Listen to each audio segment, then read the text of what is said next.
Brought to you by Chitale बंधू।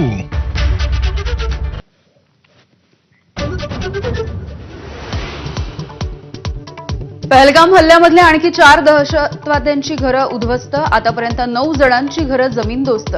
लष्कर ए तोयबाच्या कारवायांमध्ये सहभागी असल्याची माहिती। काश्मीरमध्ये मोठं कोम्बिंग ऑपरेशन। दहशतवाद्यांना मदत करणाऱ्या 446 पेक्षा जास्त लोक ताब्यात। मागील 2 दशकांमधली सर्वात मोठी कारवाई। पाकिस्तानी नागरिकांना भारत सोडण्याच्या अल्टिमेटमचा आजचा शेवटचा दिवस। पाकिस्तानी नागरिकांना दिलेले व्हिसा आज रद्द। वैद्यकीय व्हिसा असलेल्यांना 29 एप्रिलपर्यंत सूट। पहलगाम हल्ल्याचा तपास एनआयएच्या हाती। गृह मंत्रालयाकडून अधिकृत सूचना जारी।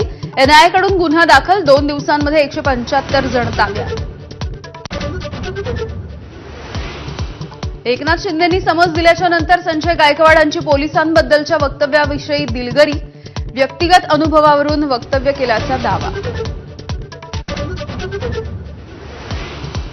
राजकारणामध्ये सर्वांचाच रोल बदलत राहतो। चंद्रशेखर बावनकुळेंच्या वक्तव्यावर फडणवीसांची प्रतिक्रिया।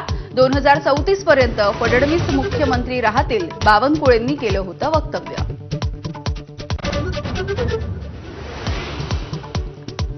जळगावात ऑनर किलिंगची घटना। चोपड्यामध्ये प्रेमविवाह केल्याच्या रागामधून वडिलांचा मुलगी आणि जावयावरती गोळीबार। मुलीचा मृत्यू तर जावई गंभीर जखमी। पोप फ्रान्सिस यांच्या पार्थिवावरती रोममधील सेंट मेरी मेजर बॅसिलिका इथे अंत्यसंस्कार। जगभरातील राष्ट्रप्रमुखांची उपस्थिती।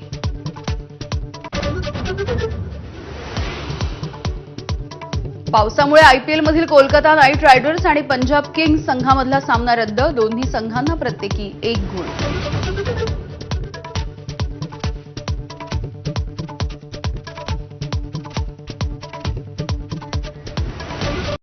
Headlines brought to you by Chitale बंधू।